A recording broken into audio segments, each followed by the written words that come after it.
The movie starts with a girl named Jong and her mother celebrating Jong's birthday. In their small house, while in front of their house, there is a man who tries to break into their house.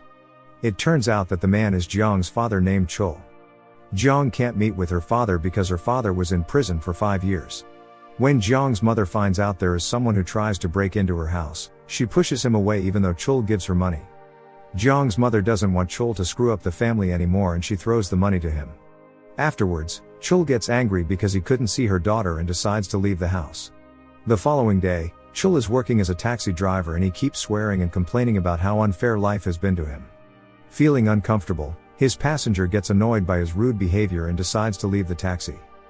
On the other hand, a man starts proposing to the woman. This man is called Wong and the woman is Yazon'.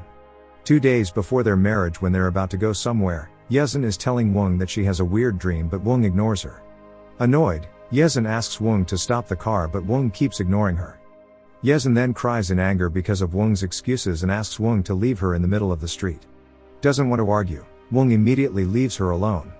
When the night comes, there is a taxi stop behind Yazon'. Meanwhile, Wong wants to pick up Yazon' but he can't find her anywhere.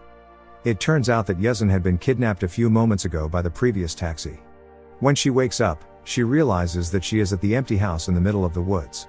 She manages to escape from the house but unfortunately, when she almost reaches the road, the kidnapper manages to catch her and then kill her. The next day, police find Yazon's corpse and when Wong hears the news, he is in shock and blames himself for what happened between them the previous day. Meanwhile, the police arrive at Jong's house and are currently looking for Schoòl. They both ask Jong's mother about Schoòl's whereabouts but she refuses to talk to them. One of the police named Bajong. He's not giving up trying to catch Schoòl because Schoòl is actually escaping from prison. Bajong then tries to meet Schoòl's daughter, Jong. When he gets the opportunity to meet with Jong, he immediately gives his number to her and asks her to let him know if she meets her father.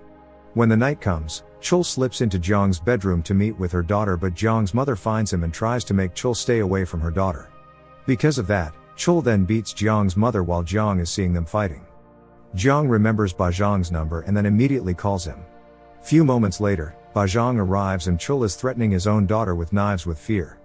However, he releases her right away when he realizes it is his own daughter.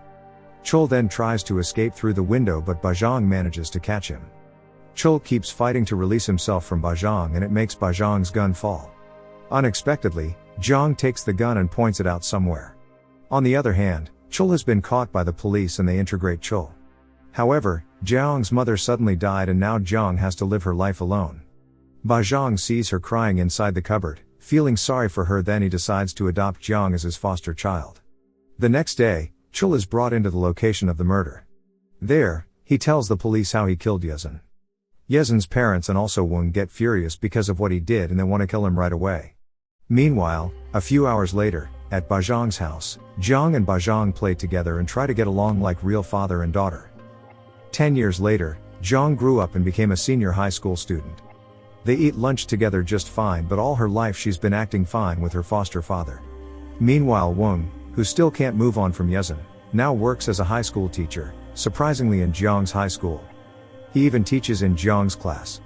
Now and then Bajong still dedicates himself to hunting down criminals.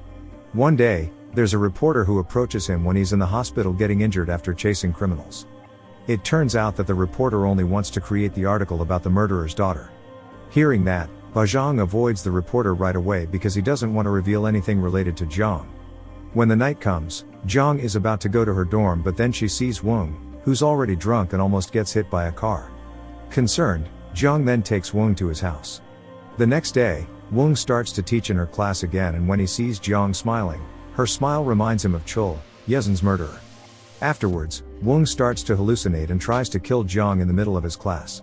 However, when he comes back to his senses, he tells Jong to report and sue him but Jong disagrees. Instead she asks Wong to be her friend. The following night, Bajong gets drunk. He feels disappointed because he can't get the promotion. When Jong finds out that her father is drunk and is in front of her dorm, she tells him to find another place to stay the night because she doesn't want her friend to find out about his drunk father. After they arrive at the hotel, Bajong asks Jong to tell him about everything that is currently happening in her life. She agrees and in a long short story, Bajong then falls asleep while listening to Jong's story. However, when Bajong was asleep, Jiang pointed a gun right in front of Bajang and tried to kill him, but she couldn't pull the trigger. The following day, at the school, Jiang meets with Wang to study together. However, because Jiang is a top student, Wang gets confused and asks why she studies really hard. Moreover, Jiang tells him her reason to study hard, and that makes Wang realize Jiang's behavior looks like her late fiancé. Later on, Wang goes to Yazon'S cemetery. Few hours later, when he's at home, Wang gets a call from Jiang. She asks him to meet because she needs advice about how a man would feel if the woman confesses her feelings first. Afterwards, they go straight to do karaoke together until Jiang falls asleep. However, when Wang takes her home, Wang remembers the day he searched for Yazon in the middle of the night. He then plans to kill Jiang, but he couldn't do it and take Jiang home. The next day, Wang visits Yazon's parents' house. In that house, Wang imagines Yazon approaches him and asks him to go on a date. He is really happy, but immediately the happiness disappears when Yazon's parents arrive, because then he realizes that he's been hallucinating. Yazon's parents then ask Wang to eat together with them. While eating, Yazon's parents ask Wang to forget about Yazon and he doesn't have to live his life with regret anymore. Few days later, Jiang goes out on a date with the guy she likes, and their date went perfectly before the television on the restaurant starts to broadcast the news about the execution of Jiang's father. The following day, Bajang is trying to catch a criminal, but all of a sudden he gets a call from Jiang's teacher to meet up with him. When they both meet, Wang tells Bajang that the daughter of his fiancé's murderer is Jiang. Furious, Bajang beats him up and asks him to stay away from his daughter. Few hours later, they begin to talk again calmly. Wang then tells all of his story with Bajang, then he leaves him alone. Arriving at the police station, the reporter comes back again to Bajang to ask about Schoòl's daughter. She can't satisfy her curiosity if she can't find the truth, because Schoòl's daughter is the only witness they have. Bajang then gets angry and leaves her alone. The next day, Yazon's parents want to visit the prison where Yazon's murderer was sentenced before they both died. However, Schoòl doesn't want to meet with them, and it makes them feel anxious because they don't know what they would say when they meet with Yazon again. Afterwards, they both then die peacefully. Later on, the article who talk about Jiang identity, the daughter of a murderer, has been out. Jiang's crush is also leaving her because he feels frightened and decides to leave her alone. Concerned about what Jiang would feel towards the article, Bajang then searches for Jiang's whereabouts. It turns out that Jiang goes to Wang's house and she starts to tell him the whole story. She even starts to talk about the day her mother died and the reason she wants to kill Bajang. It turns out that the night when Schoòl got arrested, Schoòl manages to steal Bajang's gun, but because of his experience, he also manages to take back his gun. When Schoòl passed out, Bajang wanted to kill him right away, but instead, he killed Jiang's mother, and Jiang never forgot about what happened that day. After hearing her story, Wang tells her to meet with her father for the last time. On the other side, Bajang hears that Jiang is going to the prison where her father is about to get executed, and he immediately goes there. At the prison, Jiang sees how her father is being executed. However, when Bajang arrives at the prison, Jiang is already gone. After searching anywhere for Jiang, suddenly Bajang remembers Yazon'S murder case, and he goes to the place where he finds Yazon'S body straight away.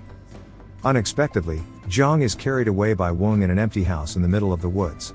When Jiang wakes up, Bajang is already tied up, and Wang persuades Jiang to kill Bajang. Jiang then takes the gun and points it out towards Bajang. Moreover, Bajang tells her that the one who brings out the article is Wang himself. Feeling that he doesn't have to hide it anymore, Wang tells Jiang his reason why he did that. It was because there was an escaped prisoner who killed an innocent woman who was walking alone in the street. Jiang then realized that the innocent woman is Wang's fiancée, and he wants to make Jiang to become a murderer just like her father. Suddenly, Bajang tells her that Jiang is not the murderer's child, but she is his child. Hearing that, Jiang gets angry and tells him that she will never forget the day Bajang killed her mother. Jiang doesn't want to hear any more words from Bajang, then she shoots on Bajang's feet. Meanwhile, Wang persuades Jiang to kill Bajang. Can't take it anymore, Jiang chooses to kill herself and disappear from the world. The movie ends with an unpredictable yet confusing ending. When Jiang points the gun towards her head, Wang immediately stops her, and it makes them both get shot. With his last breath, Wang asks Yazon for her forgiveness, and at the same time, Bajang manages to set himself free and takes Jiang to the hospital so that she can live. 5 years later, Bajang is out of prison and Jiang is there alive and healthy enough to pick him up. Sometimes we need to let go of the past and start to think about the present, because revenge won't make anyone feel better.